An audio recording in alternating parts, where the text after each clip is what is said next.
ادبی حیات و خدمات، جمیل مظہری کی ادبی حیات و خدمات۔ دنیا میں جتنی مخلوقات اللہ نے پیدا کی ہے، یعنی 18,000 مخلوقات اللہ نے پیدا کیا، ان میں سب سے بہتر مخلوق انسان ہے۔ اسی لیے انسان کو کہا گیا ہے اشرف المخلوقات، یعنی سب مخلوقوں میں اشرف کی حیثیت رکھنے والا مخلوق۔ معنی کے اعتبار سے دیکھا جائے تو افضل الخلائق، افضل المخلوقات، بزرگ ترین مخلوقات، بنی آدم، بنی نوح انسان، تمام مخلوق سے بہتر، خلائق میں سب سے زیادہ شریف اجازت ہر ایک آدمی مخلوق ہوں گا۔ اللہ نے انسانوں کی پیدائش آدم علیہ السلام سے شروع کر دی اور یہ سلسلہ تا قیامت چلتا رہے گا۔ اب انسانوں میں ہر طرح کے انسان اس میں زمین پر تشریف لائے، پیغمبروں سے لے کر صحابہ کرام، بزرگ، ولی، بادشاہ، وزیر، حاکم، مفسر، ڈاکٹر، انجینئر، فلسفی، ادیب، شاعر وغیرہ وغیرہ۔ دنیا میں ہر طرح کے انسان کو پیدا کیا گیا اور سب کا ذہن و دل و دماغ کو بھی الگ الگ بنایا گیا۔ سوچنے، بات کرنے، کام کرنے کی صلاحیت بھی ہر ایک کو الگ الگ دی گئی۔ یہ سب اللہ کی طرف سے ہوا۔ اللہ تعالیٰ کا مقصد ہے کہ اپنے بندوں سے ہر طرح کا کام لیا جائے، اور جتنے انسان ہیں وہ سب انسانوں کو فائدے کے لیے کام کر رہے ہیں۔ آپ غور کریں گے تو بات سمجھ میں آ جائے گی۔ پیغمبروں کا کام یہ رہا کہ اللہ کے بندوں کو اللہ کی طرف لائیں، عبادت کرنے کا طریقہ بتائیں، صرف اللہ کی عبادت قبول ہوگی، اس کے سوا کسی کی عبادت نہیں ہوگی۔ خلفاء کا کام یہ رہا کہ سورہ زمین پر فتنہ و فساد نہ ہو، امن و امان قائم رہے، سبوں کو برابر کا درجہ دیا جائے اور سب کو انصاف ملے۔ مسیحا کا کام یہ ہے کہ بیماروں کی اپنی حکمت سے مسیحائی کرے، جو معالجی مقدس عمل ہے۔ منصفوں اور ججوں کا کام ہے کہ مجرموں کو سزا دے اور دلائے۔ ادیبوں شاعروں کا کام ہے کہ اپنے کلام کے ذریعہ انسانوں کو بھلائی کا پیغام دے۔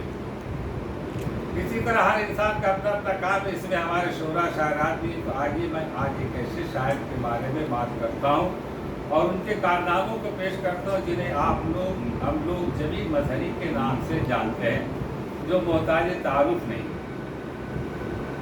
جمیل مظہری کا نام آسمان ادب پر ماؤ طابق کی مانند شعراء کرام کی فہرست میں بہت سے لوگ انقلابی، ثقافتی اور دیگر اسباب پہ لکھنے والے ہوئے، اور اس میں بہت سارے شعراء دنیا سے چلے گئے، مگر چند نام ایسے ہیں جو اپنے نام سے، کام سے ہمیشہ زندہ ہیں اور زندہ رہیں گے۔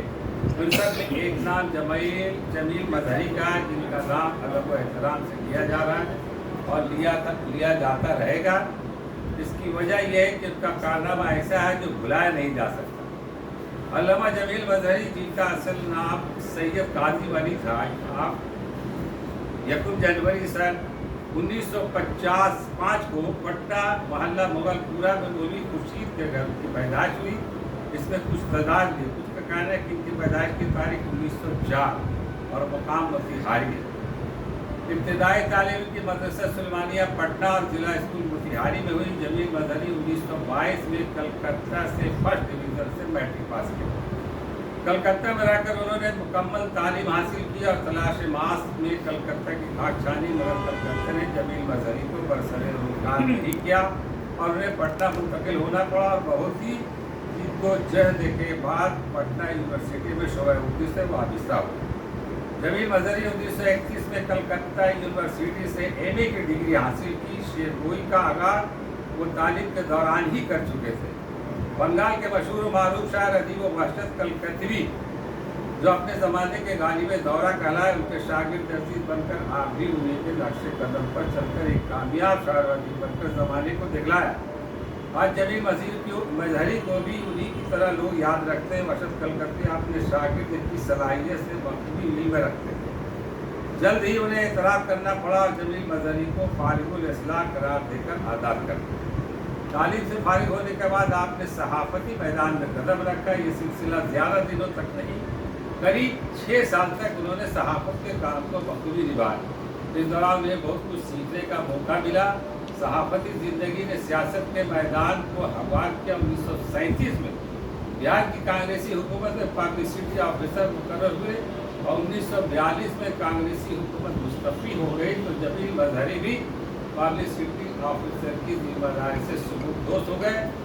جمیل مظہری نے گاندھی جی کی گرفتاری کے 12 اگست 1942 کو